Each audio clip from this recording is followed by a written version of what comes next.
우리 옆에 사람 같이 한번 인사했으면 좋겠습니다. 당신과 이곳에서 함께 하라고 부르심을 받았습니다.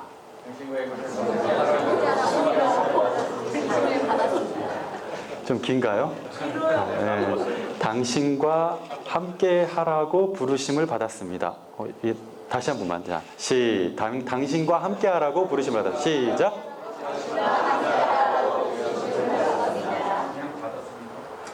네.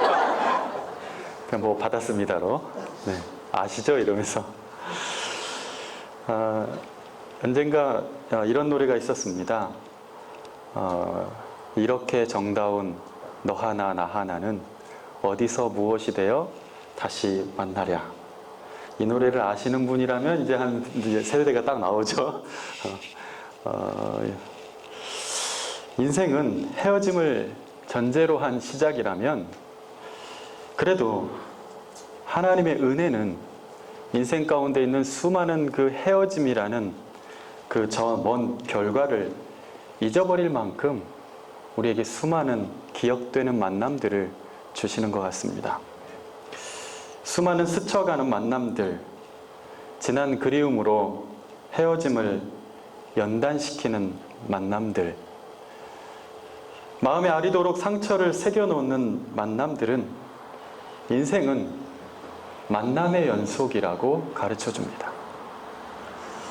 만나고 또 만나고 맞닥뜨려지고 또 맞닥뜨려지고 그렇게 대면하고 서로를 알아가면서 조금씩 아까 노래처럼 이렇게 정다운 너 하나 나 하나는 정다운 서로가 만나서 그 정다움을 갖게 되기까지 그 정다움을 갖게 됐을 때 드디어 너 하나 나 하나가 그리움을 가진 사람들로 만나게 됩니다. 우리 새학교의 성도님들이 서로에게 이 정다움이 있는 그런 공동체 되시기를 간절히 축원합니다. 이민교회는 어쩌면 이렇게 정다운 너 하나 나 하나를 계속 떠나보내고 또 다시 새로운 이렇게 정다운 너 하나 나 하나를 만들어가는 일이 아닐까. 인생이 그렇죠. 끊임없이 그 정다움 하나를 만들어 보려고 애를 쓰고 살아가고 있습니다.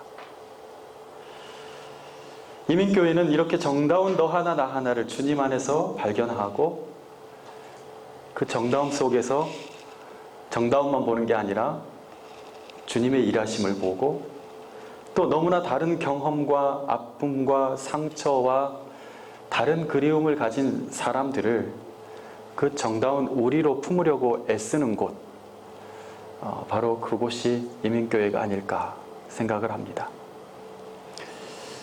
이제는 전 세계 디아스포라로 살아가는 한인들이 보니까 뭐 750만에 달한다 이런 소식이 있더라고요.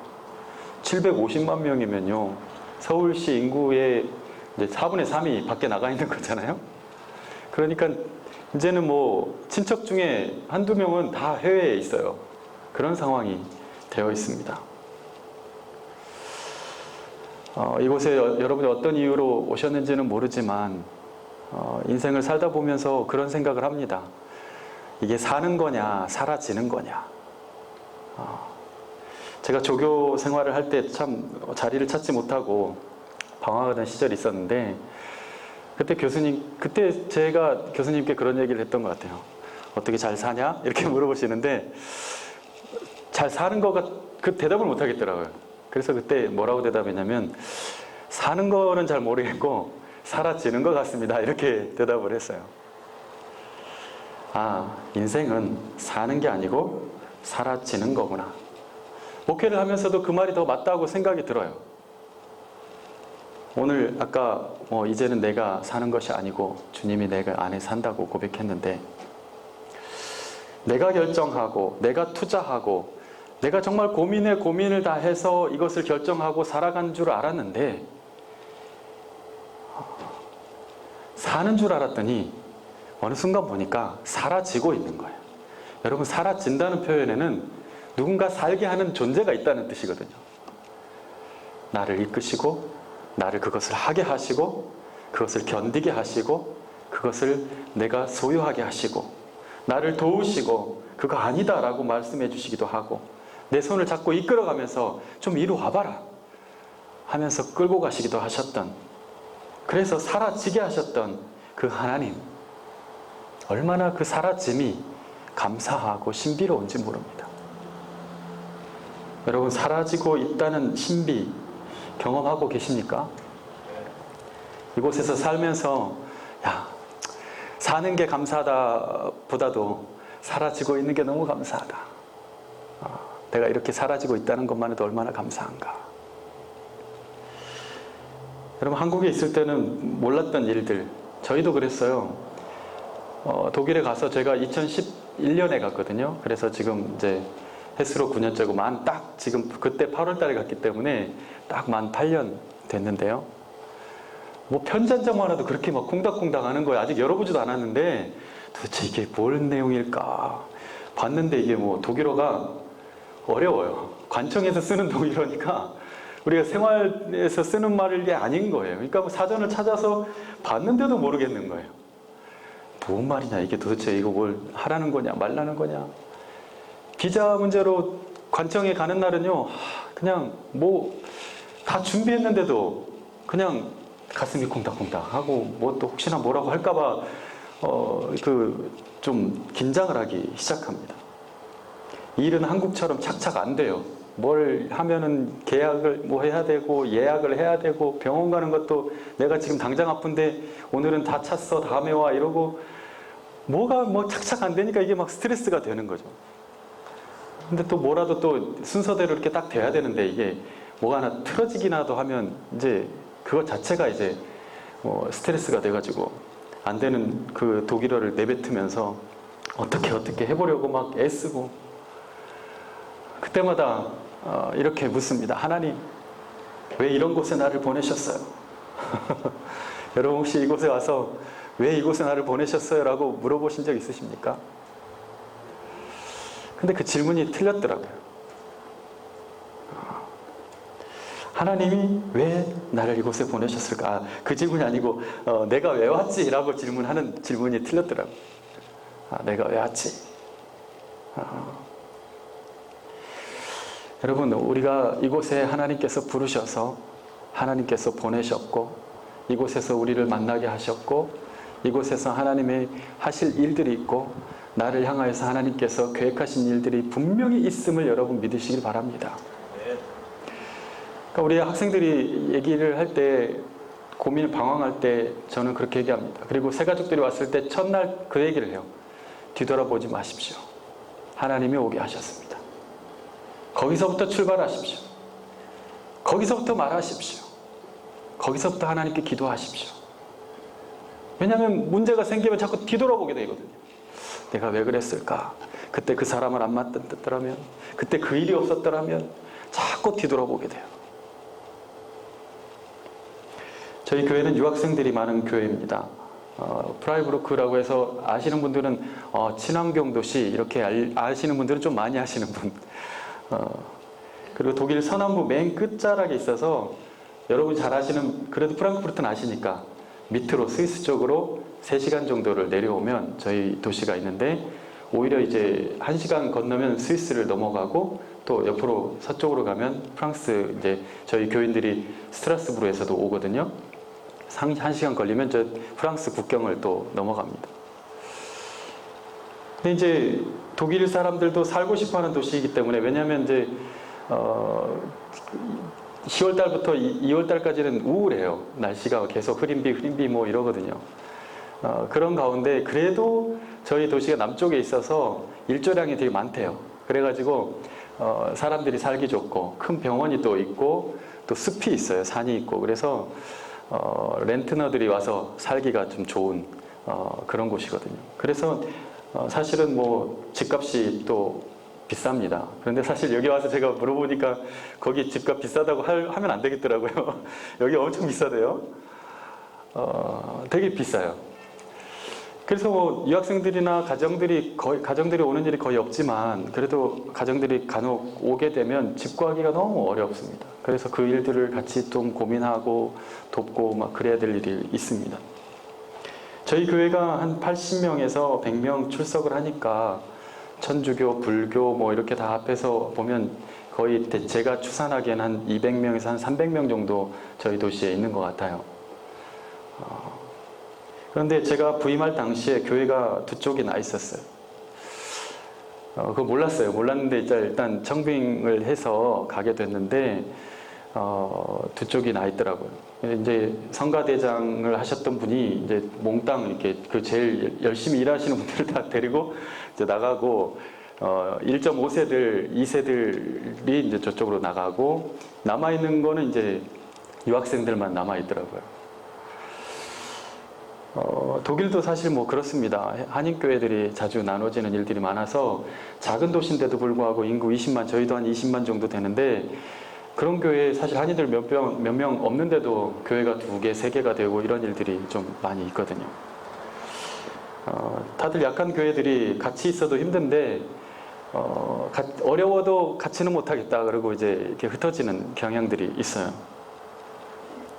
해외 한인교회가 한국교회와 다른 점이 있다면 교회가 나눠지면 교민 사회도 나눠지기 때문에 그게 좀 안 좋더라고요. 서로가 불편해져요. 새로운 교회가 새로운 하나님의 뜻을 품고 새로운 섬김을 위해서 시작하는 것은 정말 추천할 만한 일인데 이제 나중에 보니까 그냥 미운 거예요. 그냥 싫은 거예요. 이것만 남아있는 경우들을 많이 보게 됩니다. 그래도 다행히 저희 교회가 저희 갔을 때 그렇게 나눠져 있었는데 뭐 저하고 관련되는 일은 아니었고 그래서 계속 기도하면서 그분들을 이제 품고 하다가 다행히 그런 경우가 별로 없더라고요. 근데 다시 하나가 됐거든요. 그래서 같이 지금은 이제 뭐 교회가 도시 하나밖에 없어서 제가 싫으면 이제 어디 갈 데도 없어요. 그래서 어떤 때는 참 그럴 때가 있더라고요. 저한테 뭐 떠나겠다고 얘기를 하면 그런 대단한 일도 아닌데 뭔가 뭐 때문에 그랬을까 싶은데 그럴 때는 여기 교회라도 하나 더 있으면 저 사람이 갈 때라도 있을 텐데 참 미안하다 이런 마음이 들 때도 있더라고요. 정말 한인 목회하면서 느끼는 거는 사람들이 마음에 여유가 없구나. 누군가 하나를 받아줄 수 있는 여유가 없어서 한번 내게 힘들게 하면 그렇지 않아도 교회 밖에서도 힘든데 왜 교회 안에서까지 이러는 거야? 그리고 나눠져 버리는 거예요. 금방 갈라서 버립니다. 또 반대로 어떤 경우는 또 너무나 여유가 많아가지고 자기의 삶뿐만 아니라 다른 사람의 삶을 너무나 묵상을 하시는 분들도 있어요. 그래서 막 다른 사람 얘기를 하는데 시간을 많이 보내요. 그러니까 그것 때문에 또 교회에 문제가 되는 경우들도 있더라고요.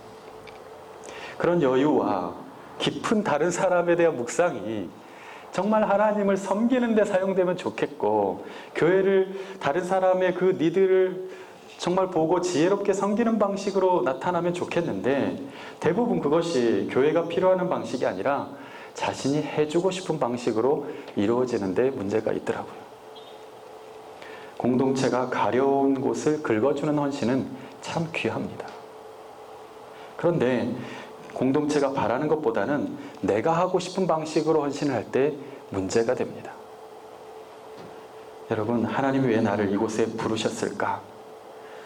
부르심을 받은 사람은요, 부르심의 일을 하는 사람입니다. 부르심을 받아서 이곳에 온 사람은 하나님의 그 부르심의 일을 하는 사람들이에요. 그러면 부르심의 일은 무엇일까? 우리가 부르심 그러면 대단한 일을 생각하잖아요. 오늘 이 말씀에 나타난 그 부르심의 일을 이 교회가 정말 실천하고 좀 그거라도 여러분이 하시면서 이 교회가 정말 아름답고 하나님의 부르심에 합당한 공동체가 되기를 소원하는 마음으로 이 말씀을 준비했습니다.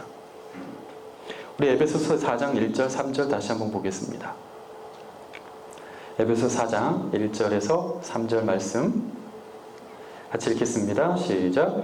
그러므로 주 안에서 갇힌 내가 너희를 권하노니 너희가 부르심을 받은 일에 합당하게 행하여 모든 겸손과 온유로 하고 오래 참음으로 사랑 가운데서 서로 용납하고 평안에 매는 줄로 성령이 하나 되게 하신 것을 힘써 지키라. 아멘. 여러분 보셨습니까? 이 말씀?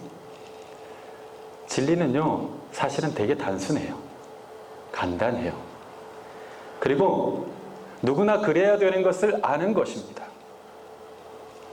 그러나 우리 안에 있는 이기심과 욕심은 꼭 그렇게만 살지 않아도 된다고 우리를 다독입니다. 꼭 그렇게 신앙한 생활을 할 필요가 없다고 얘기합니다. 그거 다 해봤는데 안 된다고 얘기합니다.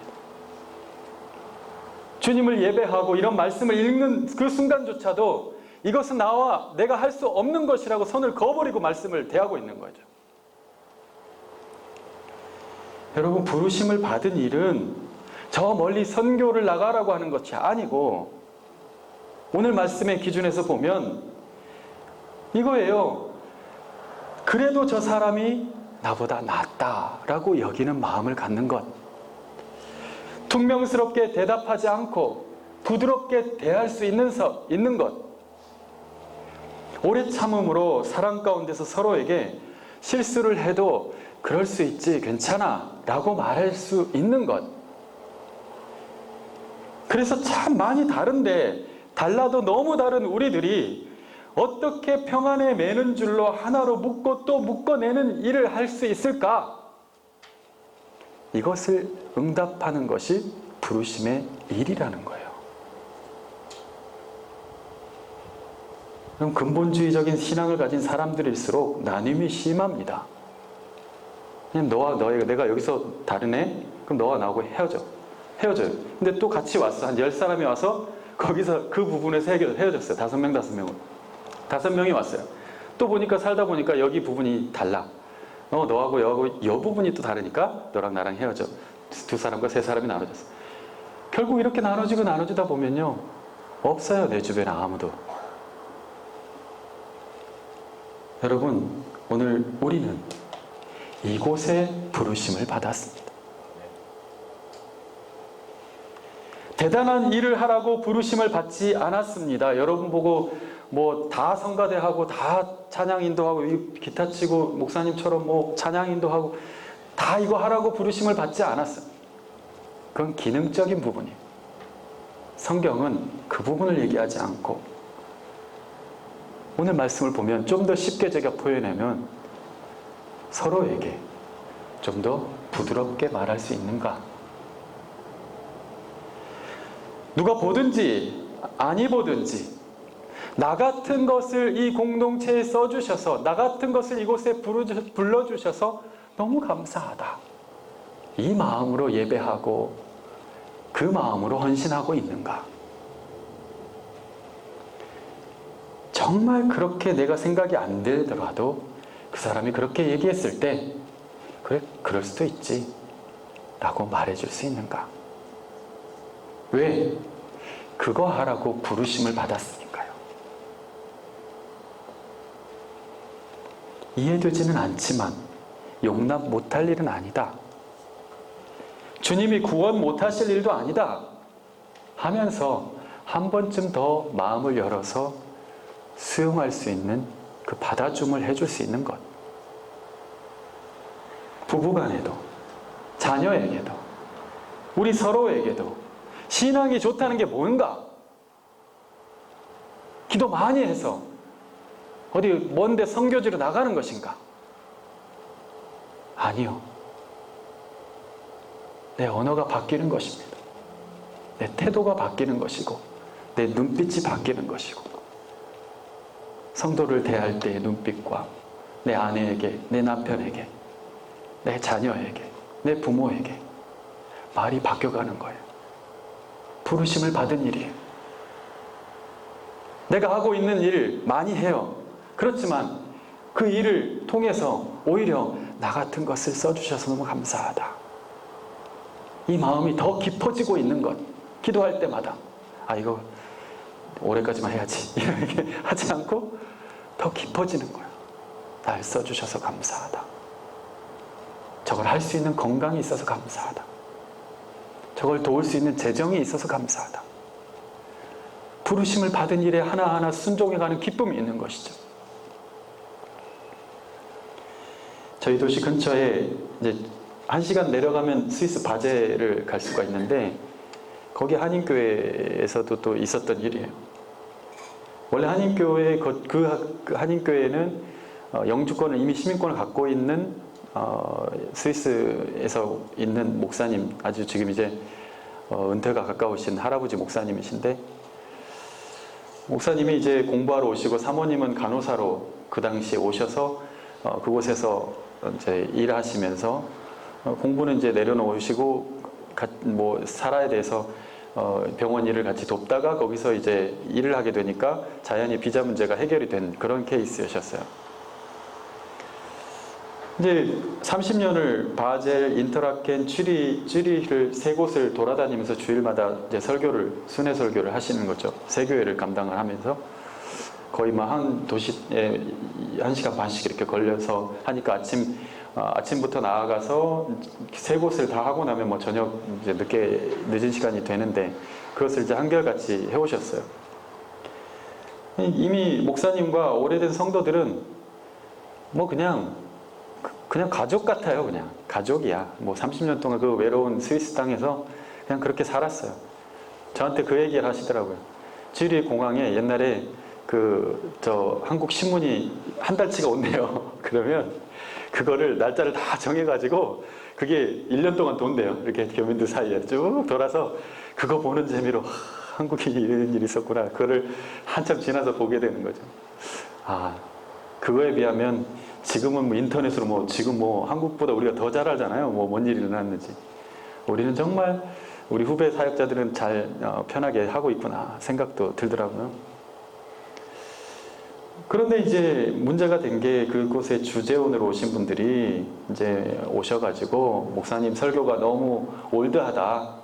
첫째, 둘째, 셋째 해가지고 이렇게 하시는 스타일이에요. 그래서 올드하긴 하죠. 옛날 스타일로 그렇게 하시니까.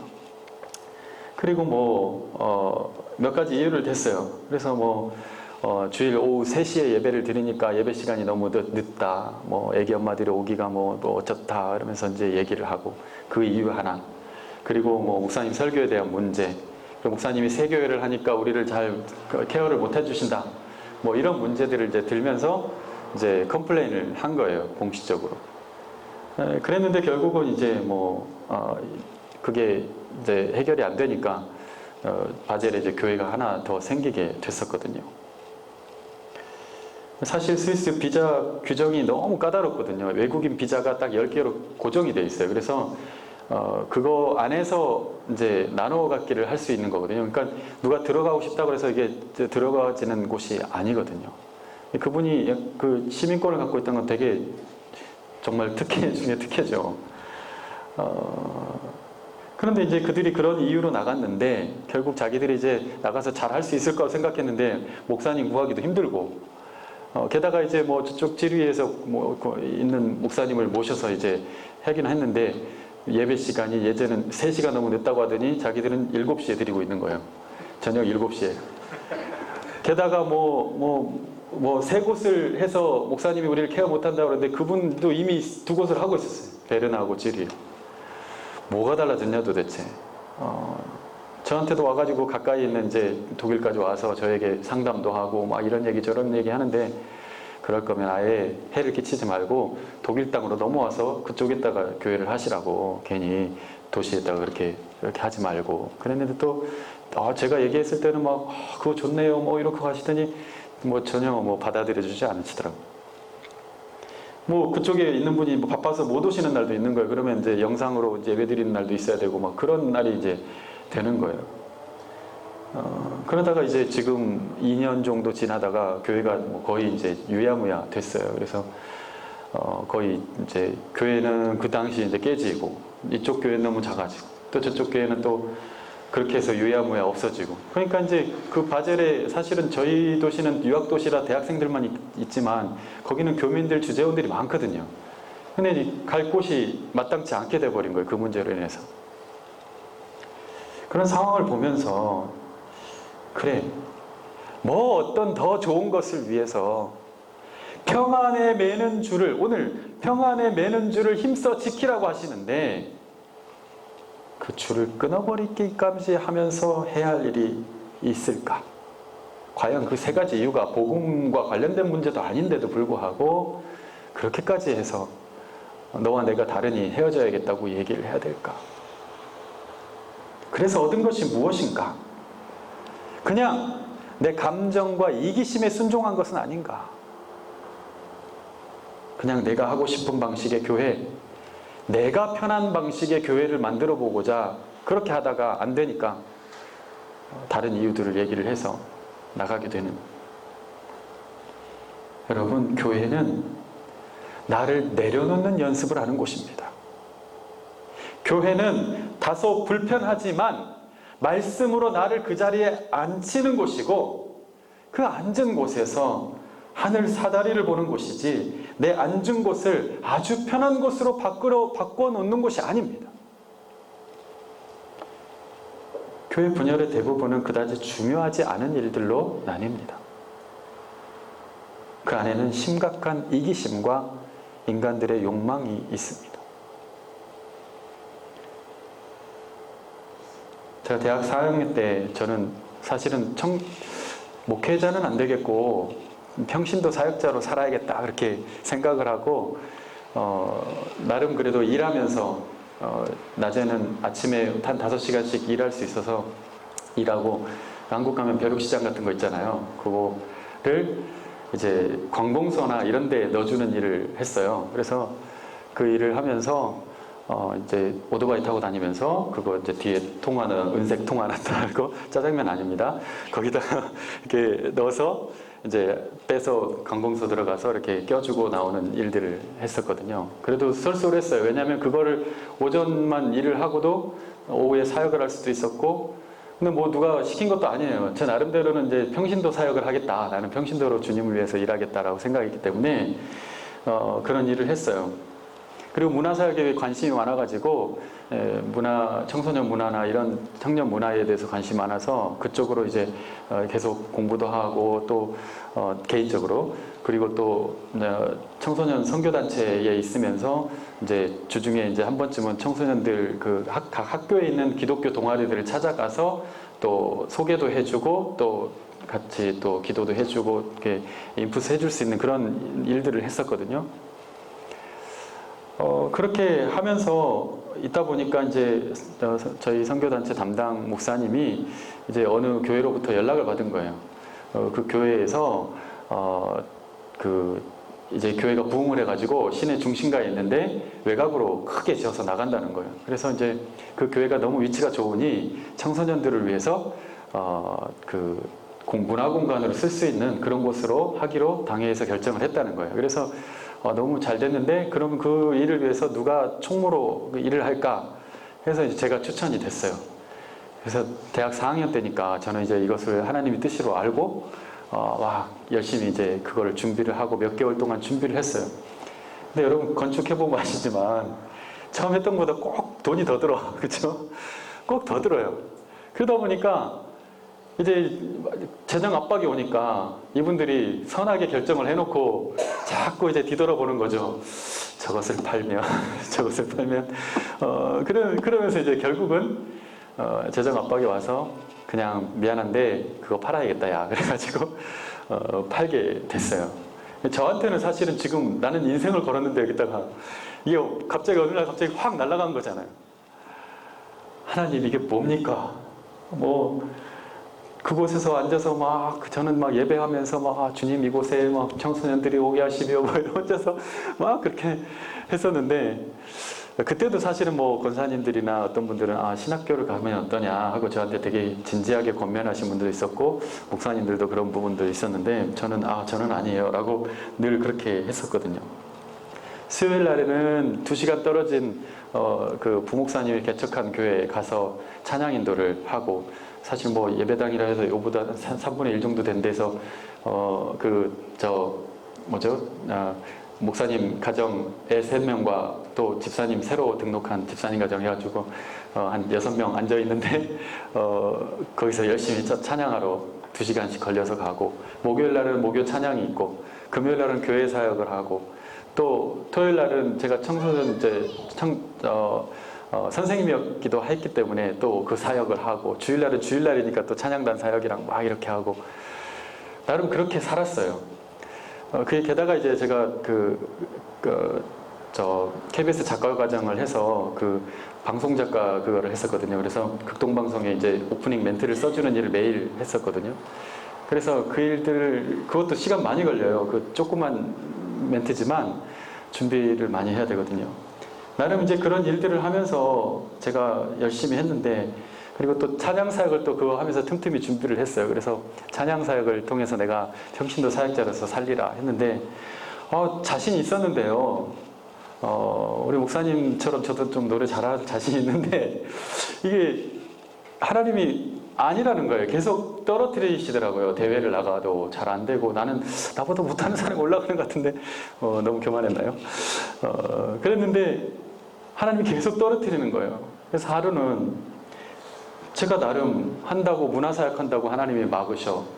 찬양사역 한다는데 찬양사역 못하게 하셔. 막 그래가지고 교회 지하실 기도실에서 막 떼굴떼굴 구르면서 제가 막 하나님께 원망을 했어요. 하나님 뭡니까?